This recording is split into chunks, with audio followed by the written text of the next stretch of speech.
15. Respect all, fear none. Into the upper deck. Intensity is not a curfew. Oh, mercy. 5, 4, 3, 2, 1.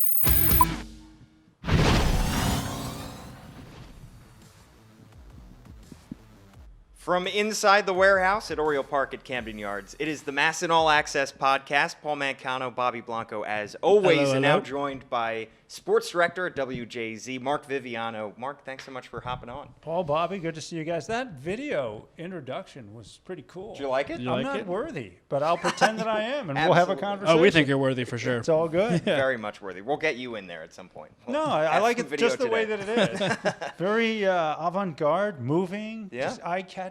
Yeah. Kind of builds the momentum right into this letdown you're about to get with me being here. It only goes up from here. Okay. pretty much. Listen to it 1,000 times, then come back to us. Okay, I Because got you. then I got you. Exactly. it's So- kind of like, Yeah, so Mark, we wanted to bring you on here because we are in the midst of a very interesting Orioles offseason right I'll now, say. and you've spent so many years covering Orioles baseball and, of course, Baltimore sports in general. You grew up in Missouri. You go to Mizzou. Then you work in Ohio. You worked in Cedar Rapids, correct? I worked in Cedar Rapids, Iowa, then Dayton, Ohio. Dayton, Ohio. Then came here. Was here for a good stint at WBAL television. Right. Then I went to CNN Sports Illustrated, which predates you young guys. yeah. I actually signed off an entire network. Really? CNN Sports Illustrated was CNN's sports version. Okay. And I was hired there in 1999. And the network signed off in 2002, and I did the last show. It was good night. There will be no tomorrow. That is it. And then was able, thank God, and it lined up very fortuitous for me to be back here in Baltimore. And I've been at WJZ now for going on 17 years. Wow. Oh, wow. I'm old, man. Yeah. This is Up there. amazing. So 17 years, it means you've seen the best and the worst of the Orioles, at least. Seen a lot. And in my first time here, I was here from 1994 to 1999 and was able to cover the two playoff teams in 96 and 97. That was a star-studded team. Like, Yeah. you're talking Hall of Famers. Yeah. And just great baseball. And Camden Yards still had a newness to it. Right. And you add that, the greatest ballpark in baseball, and this supremely talented winning ball club that was going to the playoffs. Right. What I'll never forget is we're here at the warehouse was in 96 when I think they won the wild card round or the first round, and they did an outdoor rally in what is now the parking lot. over Really? there. And there were thousands of people there. And I was on the top of a microwave truck. This was just having won the first round going into the American League Championship Series. Wow. Yeah. And I mean, this town was lit. Yeah. I mean, it was great. I mean, it was fun. I mean, Yeah. you know, it almost sounds like I'm talking about the old days. Right. I guess the older I get, the more I actually was a part of the old days. Yeah. But yeah, it really did indicate. And then we obviously with the Buck Showalter run here, we got another taste of that. Yeah. Everybody will talk about, everybody will remember the Delman Young double and, Game two. and J.J. Hardy sliding into home. That is this generation's moment. Right. Yeah. And obviously they fell short against Kansas City, but I'm not going to take those memories away. Yeah. What it's like to have meaningful, exciting, successful playoff baseball in Baltimore. Exactly. Right. And you covered, you've obviously, as the sports director, have covered the Ravens, you've covered college teams, but they say Baltimore really is at its core a baseball city. And you covered even when the team moved from Cleveland over to Baltimore, the Ravens way back in 95. You broke that story. But do you still think the fans ultimately have kind of more of an affection for baseball deep down as opposed to, the Ravens are like a second love. It's I can't say one way or another. I would let the fan base and the fans speak for themselves on that. Okay. Because I hear both ways, to be honest with you. Right. For the traditional old school Baltimore folks who had some connection, even if it was through their grandparents, of the Baltimore Colts. Yeah. There's something about that and the aura and mystique and the greatness of Johnny Unitas Exactly. that has its own place in Baltimore that has some rightfully, to whatever it's like whatever religion you believe. I can't tell you you're wrong, right? Right. That Baltimore's a football town. Yeah. And for them, and if it is for you, then it is. Yeah. I can't speak for everyone, but to your question and to your point, the baseball affinity and the love for the Orioles, it's clearly there, but it's just a different tenor. Right. Because baseball is different. Right. Yeah. I mean, football is. I explained the difference between football and baseball, and as I cover it, football is a party every Sunday. Yeah. Like it is an all-out. It's just everything poured into 3 hours. Hair on fire, angst-ridden, joyful, whatever the outcome is, and you wear it for a few days. Yeah. Baseball is just, you go to work every day. Yeah. Yeah. You can't afford that craziness. Exactly. Until or unless you make it to October and you're celebrating a championship. Yeah. But so it's such a different feel. It's such a different pace. It's such a different investment. Yeah. Because baseball, I've always said this, and I was born and raised in St. Louis. My father played amateur baseball, and we were the bat boys from the time we could walk. And I grew up on dusty ball diamonds and loved the game. I have a passion for baseball. Played it well past the time I should have into my 30s and 40s in these adult leagues. But baseball to me, Major League Baseball, it's like real life more. Yeah. Because you have to show up and go to work.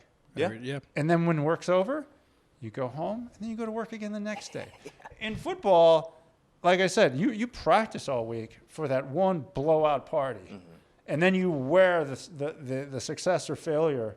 That's not regular life. Yeah. But that's why it is popular, because everybody else who's working Monday through Friday, on Sunday, they just let loose in the stands or at home watching on TV, Yep. and they're all in, and then when it's over, they go back to work on Monday. Yeah. But baseball is you're just every day. Here it is. And I like that. Probably I have the mentality for that, and it equates to one of my other loves in life, which is running. I'm a marathon runner. Yeah. It's similar to that. Just keep going. Yeah. It may bore the heck out of you for some, Yeah. but it's, if you're so wired as to have an affinity for that sort of pace of life and endeavor, baseball is more your sport. Well, that's an interesting way to think of it too, because like to your point about the marathon, like we always talk about how the baseball season is a marathon, not a sprint. Yeah. It's the grind. It's from mid-February through October if you're lucky enough. And we always talk about that for the players and the coaches, but it's like that for the fans too. It's like unrealistic to think that fans can pack this house to the gill, or any stadium across major leagues, every single night throughout the entire summer. So it's kind of like, you have to save your energy. It doesn't mean you're not less passionate, but you just have to save your energy for the times where you really need it. Opening day, a big series against the Yankees, September push, the wild card game, the playoff games. Yeah. So it's kind of like the same thing for the fan base as is the players. True. And that said, even when you play 162 games, they all count the same. They all matter. Yeah. So for those who are playing, that's the grind. Yeah. Is that I've got to be up for this Wednesday afternoon game against the Mariners as much as I am for this Sunday night nationally televised game against the Yankees. Right. The outcome, win or lose, counts the same in the standings. Exactly. And you got to play 162 of them. So that's exactly right. You've got to have a different mentality. And I often preach to baseball fans, I love the passion, but sometimes you have to just throw things out there like, this isn't football. Right. You can't wear any one win or loss like a football loss unless it's the last game of the season and you just clinched a playoff berth and have a party. Yeah. But remember, the last time the Orioles won a World Series in 1983, they had 2 7-game losing streaks. That's crazy. And you could have been sure that in the midst of either of those losing streaks, you were sure the world was going to end. Yeah. But when you play 162 games, a 7-game losing streak, as painful as it is because you don't know when it's going to end, it's still a very small percentage of the games you're playing. Yeah, exactly. And there's always the next opportunity to rectify it with a 7-game winning streak or whatever else it is. But that's baseball. It's the ebbs and flows, and it's a long narrative. Yeah. And that's why I always say you just can't get too caught up. Now, when you get to September and you're 30 games out, well, that's a different story. Yeah. Exactly. And Mark, the ups and downs and the ebbs and flows up close and personal as well, because you were a part-time sideline reporter here as well. How was that experience? How did that shape exactly how you saw this Orioles team, how you saw the fan base and everything? How was that? That was when you bring that up, first of all, shout out to my dear friend Amber Theo Harris. The great, yeah. Just awesome. She's awesome. And God bless her. She did it for, I don't have her baseball card with me, how many years she did the job. Yeah. But I was just her fill-in. Yeah. And I recall doing a few West Coast road swings, Seattle, Anaheim, and just from the work point of view, you talked about the grind. Right. As much as I loved it, like this, I was in heaven. Really? And I only did, I think, 7 or 8 games. Okay. And when we got back here to the ballpark, it was like 3, 4 in the morning after a West Coast flight. I was like, how do these guys do that? Yeah. How did she do that? Right. Because you had to show up the next day for another game. Yeah. And another homestand, another series. But more than that, my dream, like a lot of guys, maybe you guys could chime in.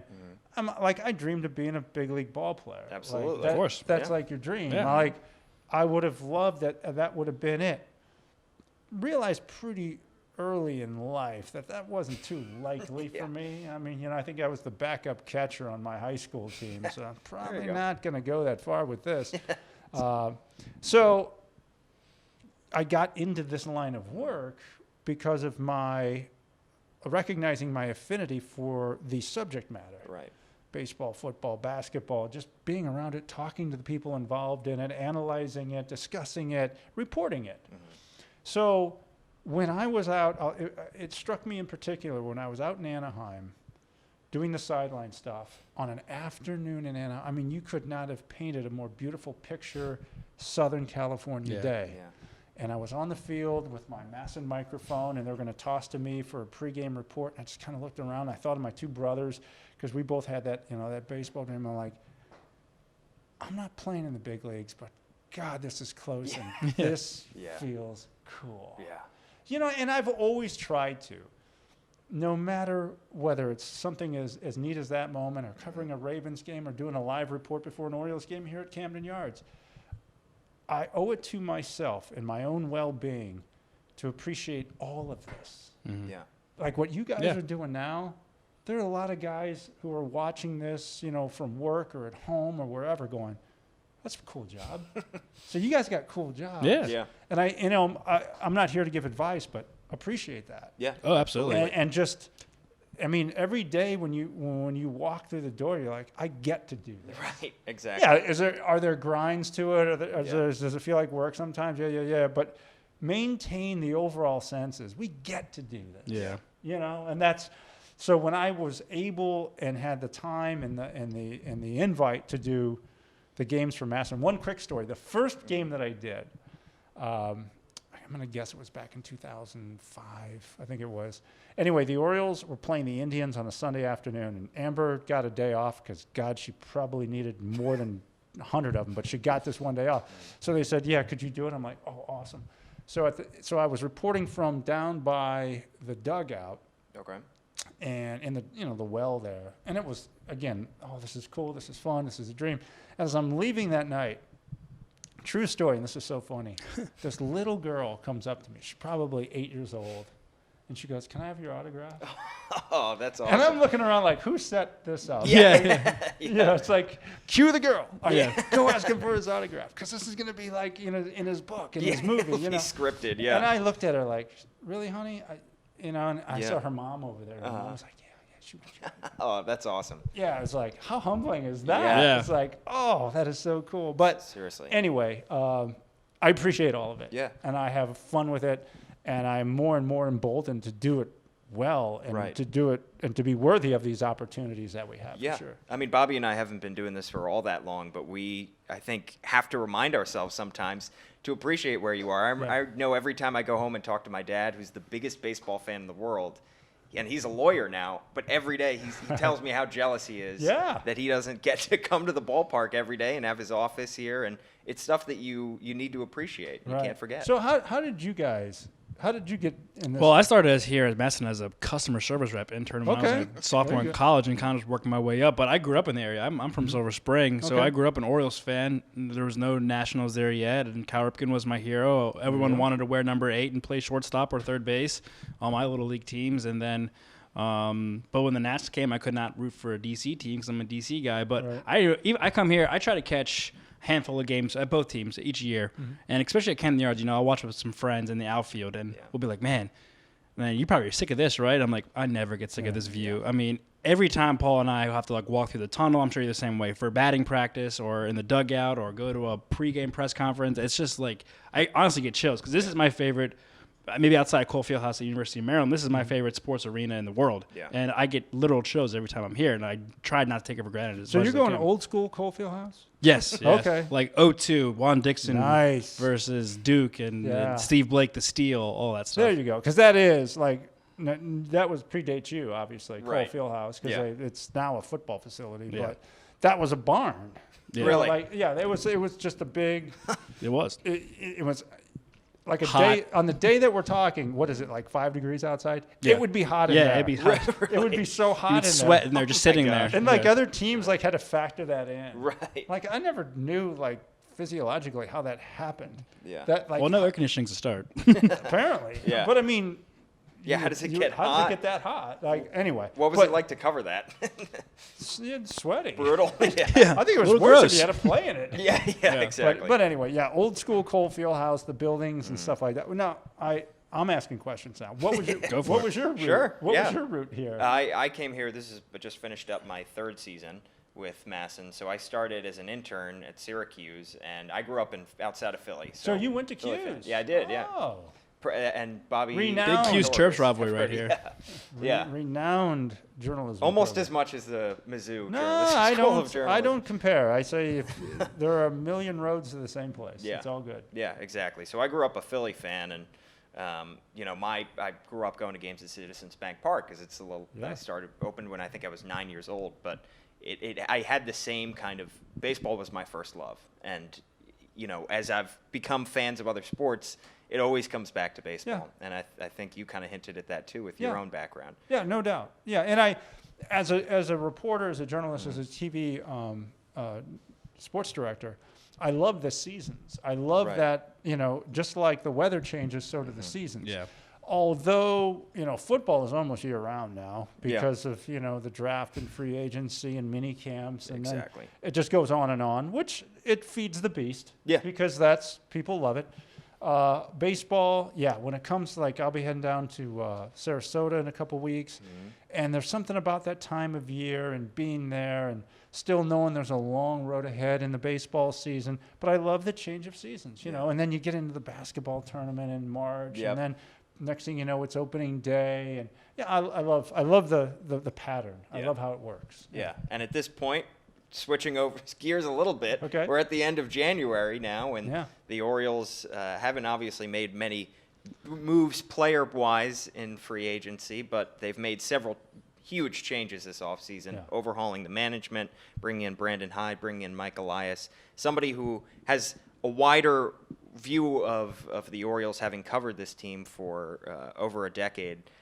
What is your thinking about this management and how it compares to the most recent one, the Buck Showalter, Dan Duquette era? Yeah, there would be a natural inclination to draw comparisons because that's what we do, especially Right. when we're observers and we're reporting. Yeah. And, And it's still so fresh. Yeah. it's incomparable. There's nothing that I've seen in the now almost 25 years that I've covered the Orioles that parallels what's happening now. Right. Even in the times where there were regime changes, where there were new management coming in, general managers, the sense of the competition and what needed to be done to continue to compete really was there was still a belief that there was a shot. Right. This is a long-range picture. And this is, I think it would behoove all of us who observe the Orioles from what has happened here in the last several months. It is essentially an ownership change as well. That John and Lou Angelos, they are running this ball club. Yeah. Their father did so since 1992, 93. They're running the ball club. Yeah. And the best way to look at this is it's truly it's new from the top. Yeah. And this is good. This is fresh. This is different. Yeah. And it is the right time for this to usher in what is a completely new management style, a completely young, avant-garde. You're talking about, a 36-year-old general manager who is steeped in analytics, who hired, the former NASA scientist who is brilliant at analytics. I mean, the very fact that they've made these steps is indicative of something we've never seen here before. That's what's different. That's what's new. And with that comes a new manager, an entirely new coaching staff, and you're going to see more players in and out than we've seen in some time.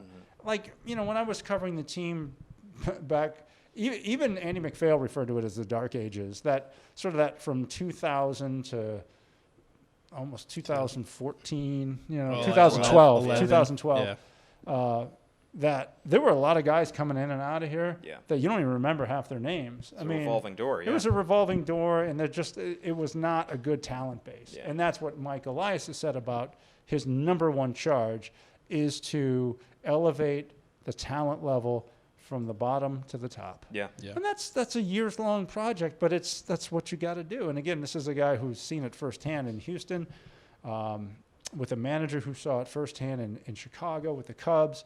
It's a huge project, but the one thing that the Orioles really have going for them is that baseball fans now are more educated than they've ever been. They get it.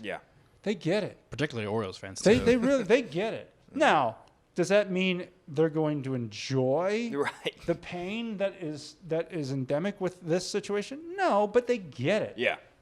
I spoke with some of the executives from the Philadelphia Phillies when they were here in town. And as you guys know, a lot of them were here in Baltimore prior to going to Philadelphia.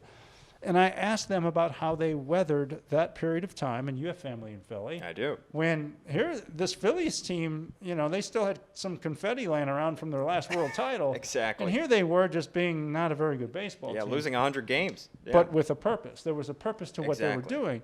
And they said, you know what? We educated our fan base. We let them know what we were doing. And we were saving up for the opportunity to come at it hard and strong and develop young players. And we might lose, but if Nola threw a good game, we knew that's our future. And you have to have that mind frame to it. You have to be looking at it through the right lens. If you lose, 4 or 5 in a row, it hurts, but how are they doing? How's this thing moving forward? How are the guys in the minor leagues coming up? Again, it's not as fun, but there's a process. You hear that all the time.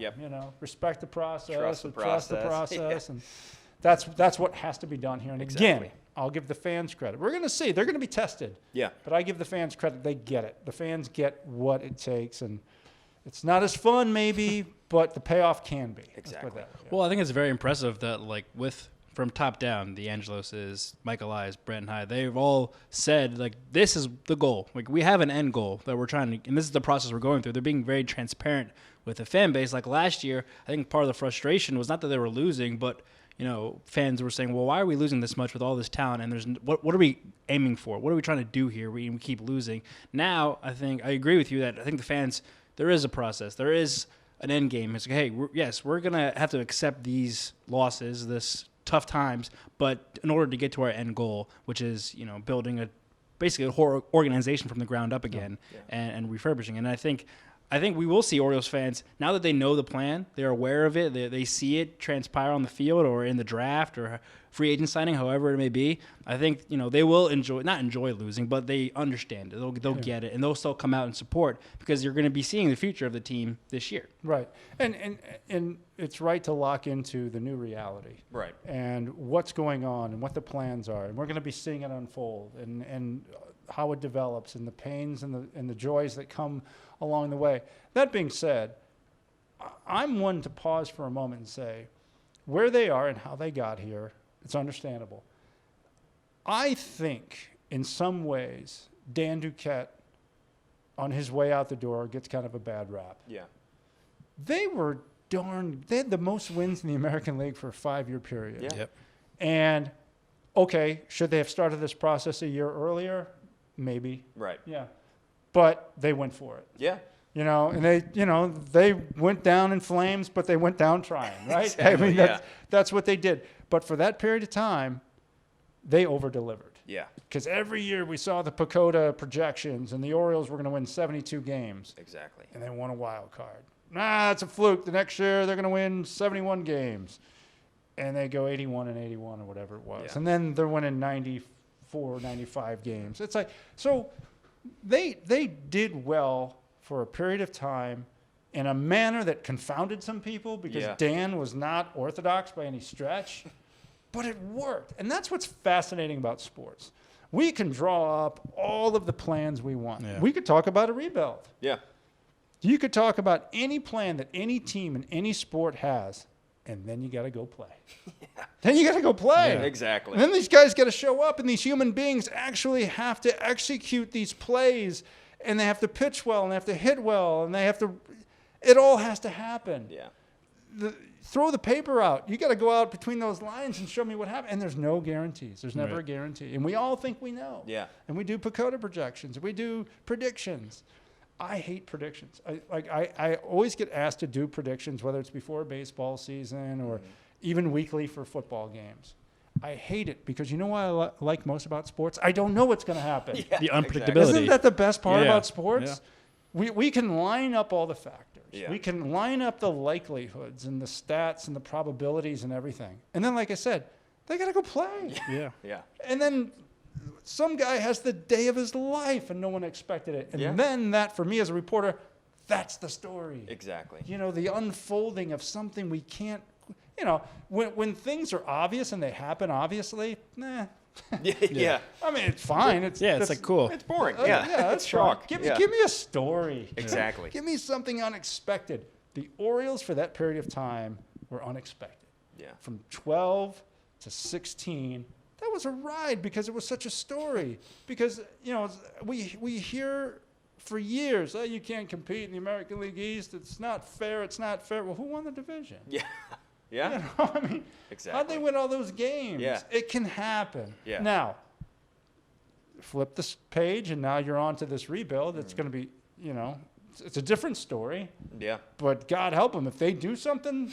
If they do something in this Right. mode right Yeah. now, well, there's your story, right? That'd be Exactly. pretty. And So you've why heard, not Orioles? Like, And you've heard, and we saw here just most recently, how the Phillies and the Braves, they got there faster than anybody thought they would. yeah. Yeah. Sure. They So- both arrived a year earlier. Yeah, and the Orioles are still in the American League East, and it's probably going to be. I think the hill they're climbing is higher than what anybody else is doing to rebuild. Yeah.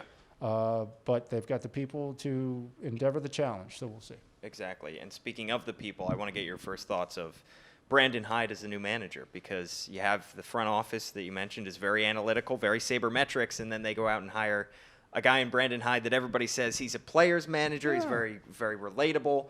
What are your first thoughts about Hyde? First impressions, and having had an opportunity to speak with him at his press conference and a little time afterwards, yeah, real guy, right? Yeah, And I think that, genuine. yeah, and I think there is necessary balance there because, like we talked about, it's still people. Yeah.